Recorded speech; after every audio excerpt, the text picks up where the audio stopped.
We are obviously going through a very difficult time, still in the midst of mourning, the midst of our Shloshim period for the loss of our dear daughter, Gila Yocheved Bat Shalom Avraham, our dear Gili, as we would call her.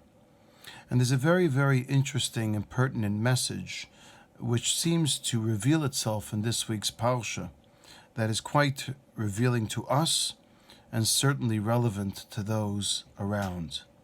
The Torah tells us that the family of Yaakov Avinu, his children, his sons, together with Yosef, they could not get along with one another. V'lo yachlu dabro l'shalom. They could not speak at peace with one another. This peace, shalom, also comes from the word shalem. The only time when families are shlemim, are wholesome, is when there is peace amongst one another, when there is understanding, compassion, and sympathy expressed between the siblings. Unfortunately, we will never know shleimut again.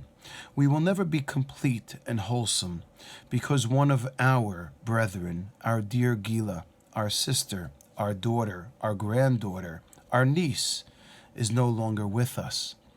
But there's a very, very important thing that we can learn even from her unfortunate, tragic departure. The Torah tells us that Yaakov sent Yosef, his son, to the fields to search for his brothers.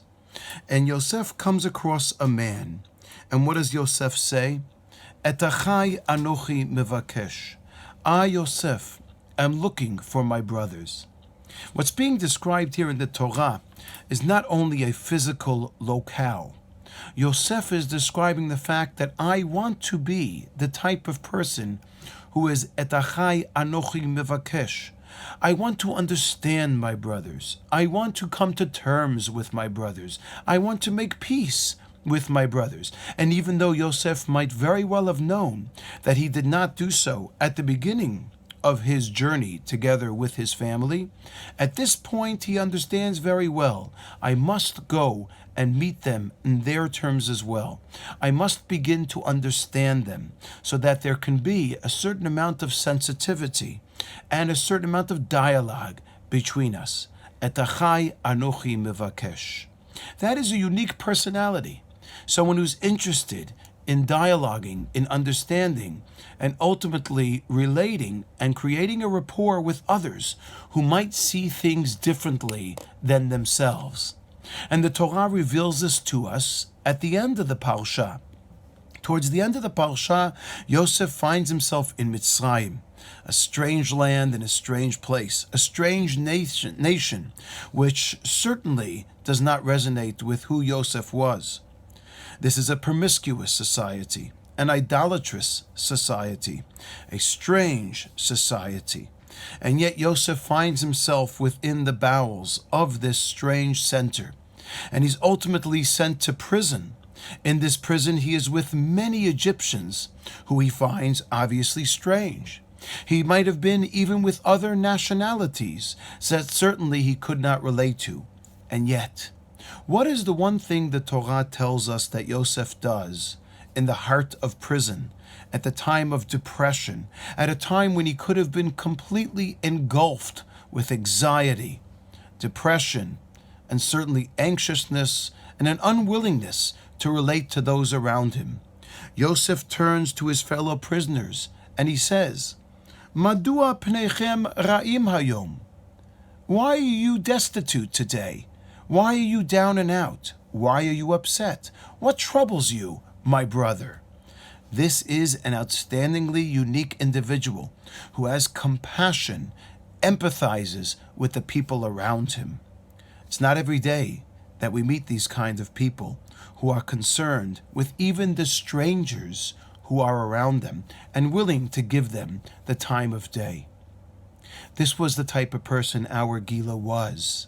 How many people that we met who would tell us in the hospital that she was at, a psychiatric ward, that there were people in the hospital who came to us and told us she's the only person who would come over to me in the hospital and say, how are you doing today? What's doing? How can I help you? Can I get you this? She was almost working in the hospital as opposed to being one of the patients. She was the only person who was able to get the morale up. And when they had a party, she would go and create the music and karaoke and invite people to sing with her. Her roommate in the hospital was a 40-year-old woman who was in deep depression and unable to converse with those around her. But the only person that she could talk to was Gila. The only time you saw a smile across her face was when Gila would approach her and ask her to come sing together with her. And sure enough, we once went on a tiyul with the family, and we were out in a mountain. We saw this woman, a strange-looking woman with 2 dogs walking, and we didn't really pay that much attention because she's strange. But Gila went right up to her and said, "You know, you look so beautiful today." That was something that only Gila could do.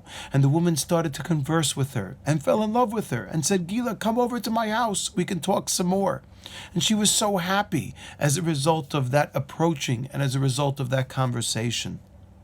There aren't many people in this world who are as colorful and full of life as Gila was. The same parsha, the same Torah portion that describes the Ktonet Pasim, the coat of many colors that Yosef had, because he was able to accept all types of people, and he wanted to relate to all types of problems or situations that various nationalities might have been going through. This was Gila, and she was able to bring comfort as a result of asking, "Et achai anochi mevakesh, madua pneichem ra'im hayom." If we can sit in the heart of our mourning and describe the coat of many colors that Gila was able to wear, as the picture below describes, across her face, the beauty that she had, the impact that she was able to reveal in the people around her, and the love that she showed and the tolerance to various characters who certainly could be described as colorful, then how much more so do we ourselves have to embrace that responsibility? If Gila could ask and say, "Et achai anochi mevakesh," let us all try and do so as well. Shabbat Shalom.